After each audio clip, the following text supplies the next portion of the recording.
Le monstre Vaccine Man attaque la ville. Les autorités envoient des super-héros le combattre mais ils échouent tous. One Punch Man entre en action et l'affronte. Mais encore une fois, il expédie le combat en un coup de poing.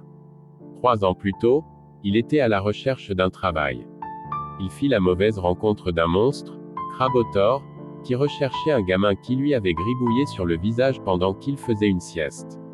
Il prend la défense de l'enfant et tue le monstre. Depuis ce jour il s'entraîne comme un damné pour devenir surpuissant mais sa vie de super-héros est loin de l'exciter comme il l'espérait. Tandis qu'il faisait des courses dans une supérette, la ville est de nouveau attaquée par 2 frères, l'un scientifique, et l'autre sportif. Le scientifique élabora un sérum qui donna à son petit frère la taille d'un titan. C'est ainsi qu'il se lance aujourd'hui à la conquête du monde. One Punch Man débarque pour les arrêter et triomphe à nouveau en un tour de manche. Encore une fois, aucune joie ne vient animer son cœur, être si puissant le blase sur tous les aspects de la vie. Mais un matin, il se fait attaquer par un groupe de monstruosités, ces créatures qui vivaient sous terre jusqu'à ce qu'elles deviennent trop nombreuses et décident de remonter à la surface. Il riposte alors et ressurgit soudain en lui l'adrénaline du combat. Il dégomme tous les monstres jaillissant du sol pour terminer le roi des monstruosités, mais quand One Punch Man s'apprête à le frapper, tout à coup son réveil sonne. Tout n'était qu'un rêve. Des monstres en bas de sa fenêtre prétendent être des monstruosités venus conquérir la surface. One Punch Man en tue un, ce qui fait fuir les autres. Chez lui, Saitama essaye de tuer un moustique qui allait le piquer, mais l'insecte s'en sort toujours indemne. Pendant ce temps, la ville est en proie à des nuées de moustiques qui piquent humains et animaux et les vident de leur sang. Genos, un cyborg combattant le mal, vient purger la ville de cette invasion. Il trouve Mousmétique, le monstre mi-humaine mi-moustique qui commande à cette nuée et qui absorbe tout le sang récolté par ces animaux. Grâce à ces réacteurs pouvant provoquer des déflagrations, il brûle tous les insectes et s'attaque directement à la source. Les deux s'affrontent et le cyborg réussit à trancher les 2 jambes de l'ennemi. Mousmétique se replie dans les airs et envoie ses autres insectes sucer le sang d'animaux en dehors de la ville afin de lui ramener. Quand Genos la retrouve, elle est devenue beaucoup plus forte que lui. C'est Saitama qui la battra en un coup, tandis que Genos était prêt à se faire exploser pour entraîner le monstre dans sa destruction. Genos suit Saitama jusque chez lui pour devenir son disciple.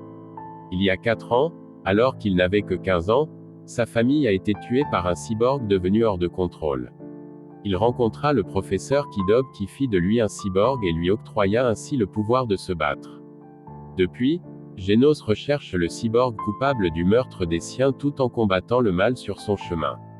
Pendant ce temps, le directeur de la maison de l'évolution a observé le combat et décide de faire de Saitama un sujet d'étude. Peu après, d'autres monstres viennent attaquer Saitama. Encore une fois, Saitama alias One Punch Man les tue en un tour de manche. Genos affrontait pendant ce temps Cyborg Gorilla et l'a mis à terre. Cyborg Gorilla, craignant pour sa vie, accepte de leur avouer la raison de son attaque. Au laboratoire de la maison de l'évolution, le directeur et ses clones constatent avec surprise que tous les monstres envoyés ont été vaincus.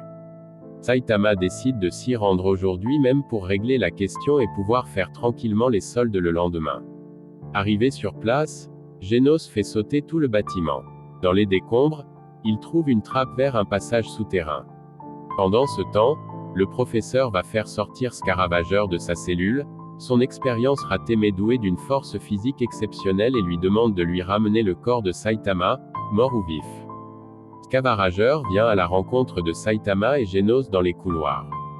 Il frappe Genos contre le mur et guide Saitama vers une salle immense pour qu'ils aient toute la place de se battre. Genos revient cependant à l'assaut mais Scaravageur est plus fort que lui. Saitama prend la suite, sous le regard du professeur Genus. Scaravageur tente d'attaquer Saitama mais il sent la puissance de ce dernier et hésite. Il lui demande d'où il tient une force pareille. Saitama répond que 3 ans de renforcement musculaire ont fait de lui l'homme chauve et surpuissant qu'il est aujourd'hui. Genos entre en rage, croyant que cette explication de Saitama est bidon tandis que Scaravageur se met en mode assuravage, qui décuple sa force pendant une semaine. Scaravageur se met à frapper Saitama qui cogite sur autre chose. Ce qu'a dit Scaravageur sur la durée de son assuravage lui a fait prendre conscience que c'était déjà le jour des soldes aujourd'hui. Il tue en un coup ce caravageur et se lamente de s'être planté 2 jours. Genos le rassure toutefois en lui disant qu'en pressant le pas, ils pourront revenir avant la fermeture des boutiques. Et voilà tous les deux partis à toute vitesse, tandis que Génus, resté seul sur place, abandonne son projet d'évolution de l'humanité par la science. Après cet incident, 2 inspecteurs viennent sur l'emplacement sinistré de la maison de l'évolution détruite, ils mènent des recherches sur le cyborg qui a fait ça. Tête d'Enclume et son gang des chauves-souris en armure veulent anéantir l'idée de devoir travailler pour manger et détruire les castes sociales pour que les pauvres n'aient plus à souffrir de la cupidité des riches. Ils tentent de diffuser leur message politique dans la rue mais personne ne les écoute. Ils décident de détruire l'immeuble appartenant au richissime Grisby mais, ils se trompent en détruisant un autre à la place. Saitama entend parler de ce gang aux informations. Étant donné que la caractéristique commune des membres du gang sont leur crâne chauve et leur air patibulaire, Saitama décide d'aller leur casser la gueule pour éviter qu'on le confonde avec ce gang. Un premier héros tente de les arrêter, Roulette Ridée, qui est très populaire mais il se fait mettre KO d'un coup. Plus tard, Sonic, le ninja garde du corps de Grisby vient les affronter. Il se débite en tranches tous les membres du gang jusqu'à son duel contre Tête d'Enclume. Après quelques échanges de coups, Sonic lui plante un kunai en plein crâne. Tête d'Enclume profite d'un moment d'inattention de Sonic pour fuir. Grâce à son crâne plus épais et solide qu'à la normale, il a pu survivre. En fuyant, il tombe sur Saitama. Genos de son côté est retourné voir le professeur Kidob qui effectue des réparations sur lui. Saitama et Tête d'Enclume s'affrontent mais Saitama lui détruit son armure qu'il trouve minable. Cependant il ressent une certaine empathie envers Tête d'Enclume et lui ordonne de déguerpir. Peu après, Sonic revient à la charge et tombe sur Saitama. Il tente de lever les soupçons contre lui en lui disant qu'il est le héros One Punch Man ayant souvent sauvé la ville Z mais Sonic n'en a jamais entendu parler et engage le combat juste le plaisir de la baston. Il tente de le bluffer de par sa vitesse mais Saitama suit tous ses mouvements. Sa contre-attaque va malencontreusement atteindre l'entrejambe de Sonic. Agonisant, il prend la fuite sur la promesse de sa vengeance. Saitama rentre chez lui où Genos a de nouveau squatté. Saitama se lamente d'être inconnu alors qu'il a sauvé sa ville des dizaines de fois. Genos lui conseille alors de s'inscrire et de passer le test d'entrée à l'association des super-héros. Emballé mais pas trop sûr de son coup, Saitama demande à Genos de s'inscrire avec lui. Pendant ce temps, les membres de l'organisation secrète à laquelle appartient Tête d'Enclume viennent l'achever. Il feint à nouveau d'être mort, encore une fois sauvé par la dureté de son crâne. Saitama et Genos vont passer l'examen d'entrée à l'association des héros, dont les dirigeants s'intéressent particulièrement au cas de Genos depuis qu'il a rasé la maison de l'évolution. Genos réussit avec la note maximale dans toutes les épreuves et se place directement en classe S. Saitama, quant à lui, explose tous les records pour les épreuves physiques mais se plante pour l'entretien individuel et l'épreuve écrite. Il passe donc l'examen et se retrouve en classe C.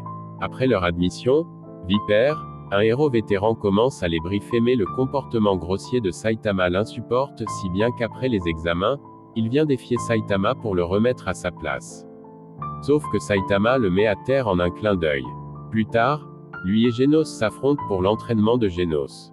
Le jeune cyborg met toute sa force de frappe et sa puissance de feu mais Saitama esquive tout et lui montre qu'il pourrait facilement le détruire.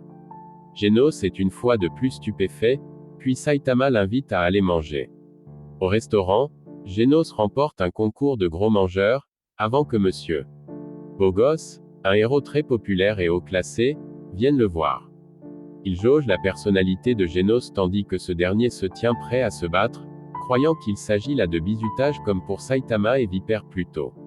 Mais Bogos en reste là, lui souhaitant seulement la bienvenue et partant.